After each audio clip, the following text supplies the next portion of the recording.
Most people are stuck in the wrong relationship, not because of obvious red flags, but because they never ask the right questions. Not where's this going or do you love me?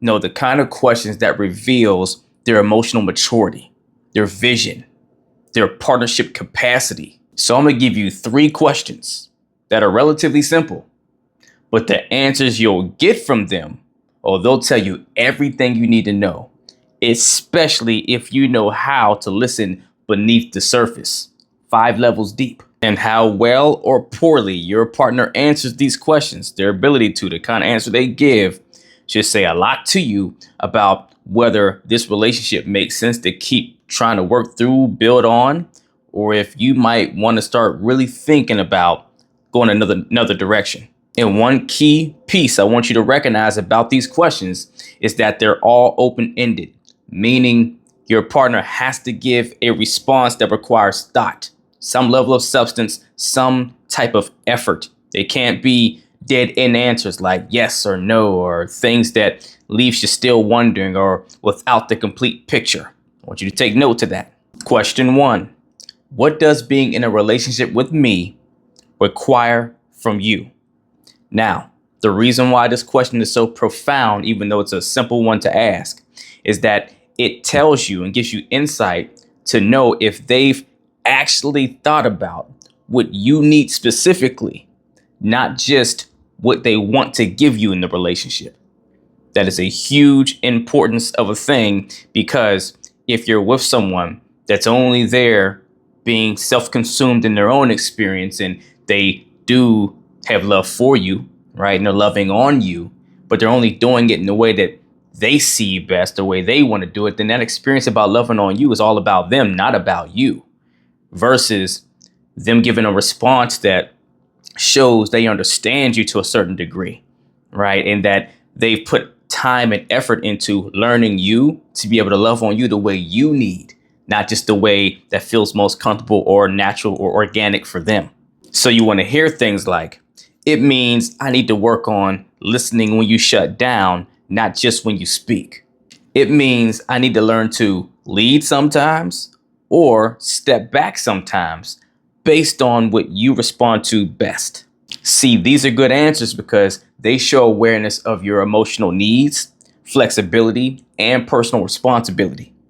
Because notice each example of those responses where, yes, your partner has a perspective of how they should operate, but it's based off of them reading you, them trying to learn you, a response to you, not just them blindly doing what they feel is best. And notice in there, that means even when they need to help you check yourself, right? Or help you whenever you've had a misstep or you're not seeing something and they got your back to help you in the areas that you have blind spots in.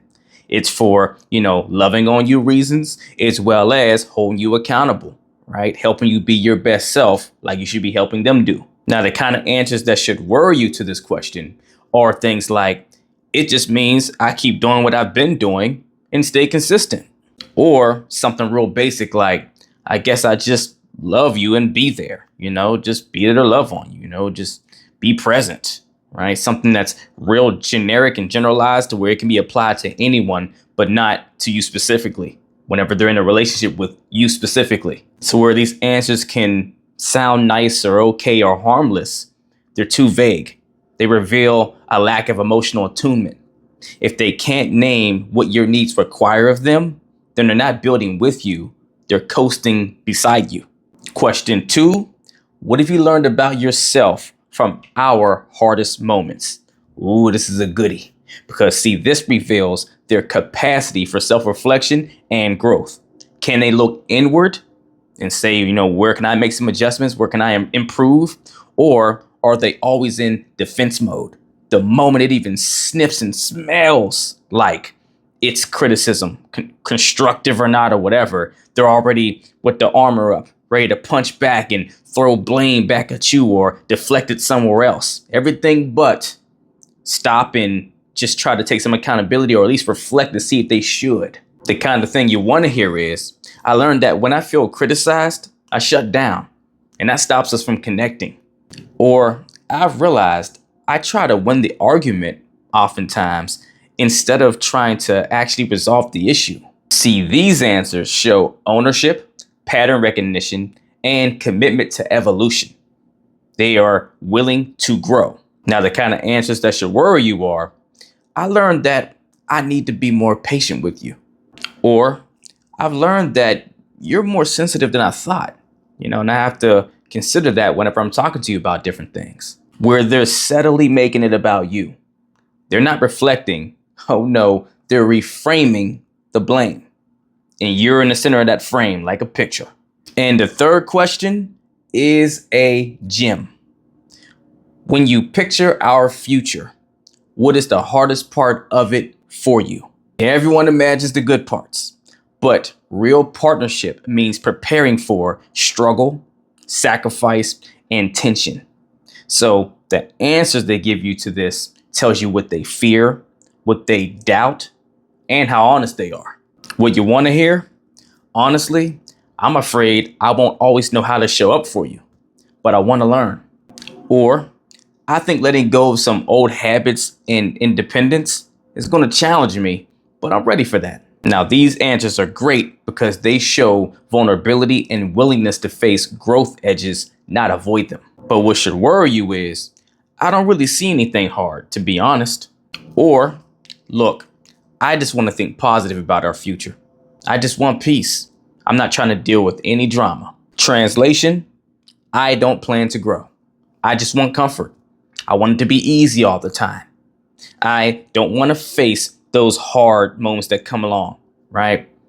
I don't do that stuff, right? I protect my peace. This is what they're saying to you.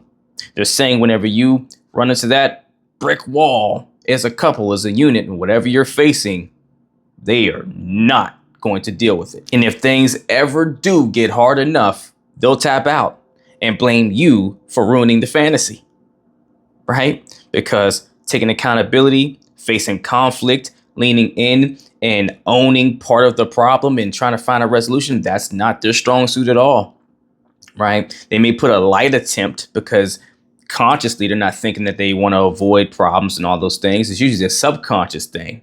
That's why people delude themselves and convince themselves that they're protecting their peace when really they're just avoiding conflicts. They don't have good conflict resolution skills. That's really what the answer is, right? But because you are the source or a big component to why they're experiencing this discomfort, even though they have a role to play in it. And probably a lot of the reason is they're avoiding dealing with stuff. So it's built up, right? But they can't see that. So they just look at where they feel the pain point is stemming from, which is you. And they'll start blaming you for all the things that you're going through right now. Right. And so maybe they just check out altogether and they bail on you. Who knows? But the point is, they're telling you up front, I am not in the mental capacity and I have not been working on putting myself in that capacity to actually work with you through the times where it matters most. Look, real partnership is not about perfect answers, but it's absolutely about emotionally honest ones. So if they can't answer these 3 questions with depth and self-awareness, then they may not have the capacity to grow in a loving relationship. They may just want to feel good around it. And that puts the decision squarely in your hands. So ask yourself, are you building with someone who truly sees you, who owns their growth, who envisions a future that includes effort? Or are you just hoping charm and chemistry will carry a relationship that lacks real depth? Answer these questions honestly and make the decision that will ultimately serve you both best. And if you need help determining what the best decision is for you, right, and dotting your I's and crossing your T's and vetting to see whether you're actually with someone you can work through it with and build with for the long haul, or if this is someone that is going to crash and burn with and you need to learn how to build the muscles to walk away and navigate that process, then email or DM me the word coaching and we will get to work, only if you're truly ready to put that work in actual one-on-one sessions. If you're not ready for coaching, right, don't have the resources or the time or the space for it, then at least email or DM me the word transformation and I'll send you the link to 2 of my courses. One, Toxic to Healthy Transformation course to work on the you piece of it, like I would teach my clients one-on-one. Just like my relationship renewal course, I've seen the link to that as well. So if you want to see if there's a chance to rebuild the relationship you're in from the ground up. Either way, they'll both help you get the results you're looking to get.